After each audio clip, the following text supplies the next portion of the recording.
விஜயமங்கலத்தில் பொதுக்கூட்டம் நடைபெறும் திடலுக்கு விஜய் வருகை தந்திருக்கிறார். விரிவான தகவல்களோடு இணைகிறார் செய்தியாளர் ராஜகுமரன். முழு விவரங்கள். தமிழக வெற்றிக் கழக தலைவர் விஜய் ஈரோடு பெருந்துறை அருகே நடைபெறக்கூடிய இந்த பொதுக்கூட்டத்தில் பங்கு பெறுவதற்காக தற்பொழுது வருகை தந்திருக்கின்றார். கோவைக்கு தனி விமானம் மூலமாக வந்தடைந்த தமிழக வெற்றிக் கழக தலைவர் விஜய் அதன் பிறகு கருமத்தப்பட்டி உள்ளிட்டவற்றின் வழியாக வரக்கூடிய வழி எங்கும் அவருக்கு நிறைய தொண்டர்கள் நின்று சாலையிலே வரவேற்பு கொடுத்திருந்தார்கள். பெருமளவிலான தொண்டர்கள் வந்திருக்கின்றார்கள். இன்னும் சற்று நேரத்தில் தமிழக வெற்றிக் கழக தலைவர் விஜய் உரை நிகழ்த்த இருக்கின்றார். தாவேகா சார்பிலே மேற்கு மண்டலத்தில் நடைபெறக்கூடிய மிக முக்கியமான ஒரு அரசியல் கூட்டமாக இது பார்க்கப்படுகிறது. செங்கோட்டையன் தமிழக வெற்றிக் கழகத்தில் இணைந்த பிறகு நடைபெறக்கூடிய கூட்டம். பல்வேறு ஏற்பாடுகள் செய்யப்பட்டிருக்கின்றன. வெயிலினுடைய தாக்கம் மிதமாக இருந்தாலும் தொண்டர்கள் யாரும் சோர்வடைந்து மயக்கமடைந்து விடக்கூடாது, நீர்ச்சத்து குறைபாடு ஏற்பட்டு விடக்கூடாது என்பதற்காக தொண்டர்களுக்கு ஆங்காங்கு குடிதண்ணீர் ஏற்பாடு செய்யப்பட்டிருக்கின்றது. தொட்டிகள் வைக்கப்பட்டிருக்கின்றன. 20க்கும் மேலே மருத்துவ குழுவினர் வந்திருக்கின்றார்கள். மருத்துவர்கள், செவிலியர்கள் என்று 70க்கும் மேற்பட்டவர்கள் இருக்கின்றார்கள். வார இறுதி நாள் கிடையாது, விடுமுறை நாளும் கிடையாது, மாலை நேரமும் கிடையாது. ஆனாலும் விஜயை பார்ப்பதற்காக பல்லாயிரக்கணக்கில் அங்கே தொண்டர்கள் வந்திருக்கின்றார்கள்.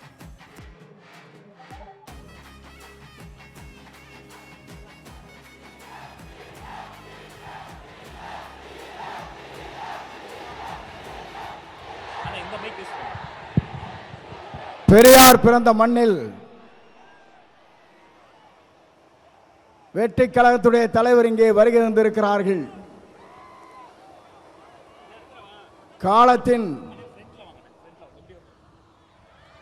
காலத்தின் கடலில் கூடியிருக்கிற கூட்டத்தை பார்க்கிற போது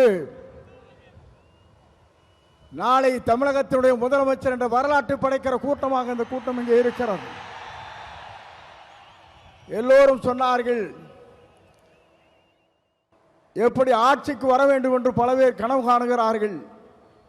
ஆனால் தமிழ்நாட்டு மக்களை பொறுத்தவரையிலும் நாளை தமிழ்நாட்டை ஆளப்போவது புரட்சி தளபதி தான்.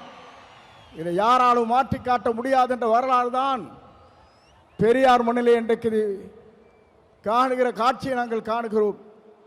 சமுதாயம் என்பது தந்தை பெரியார் அவர்கள் குறிப்பிட்டதை போல ஏழை மக்களுடைய கண்ணீரை தீர்ப்பதற்கு ஒரு நல்ல தலைமை வேண்டும் என்று பல நாட்களாக மக்களுடைய கனவு இன்றைக்கு நிறைவேற்றப்பட்டிருக்கிறது.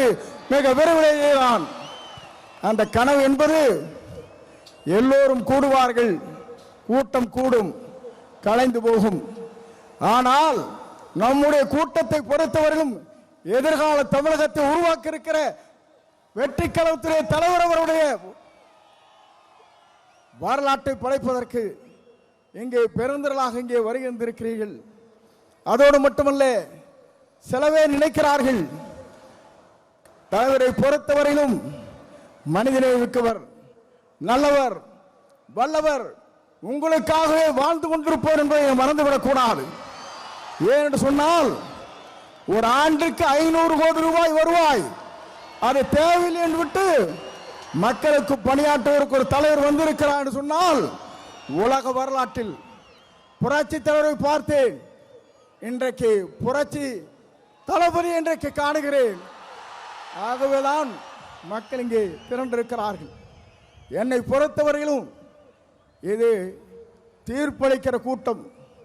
தீர்ப்பளிக்கிற கூட்டம் மட்டுமல்ல, நீங்கள் திரண்டு வந்தால் நாடே தாங்காது என்கிற முறையிலே தான் இங்கே அர்ப்பணித்து நின்று கொண்டிருக்கிறீர்கள். உங்களை பொறுத்தவரையிலும் எதிர்காலம் பிரகாசம் உள்ள எதிர்காலமாக மாறப்போகிறது. எல்லோரும் சொன்னார்கள், எவ்வளவு வெற்றி பெறப் போகிறார் என்று சொன்னார்கள். 234 அவர் ஆரை விரல் காட்டுகிறாரோ அவர் தான் தமிழ்நாட்டில் சட்டமன்ற உறுப்பினர் என்ற வரலாற்றை படைக்கின்ற அளவிற்கு நீங்கள் வாருங்கள், வெற்றி தேடி தாருங்கள் என்று அழைத்து விடைபெறுகிறேன். நன்றி, வணக்கம்.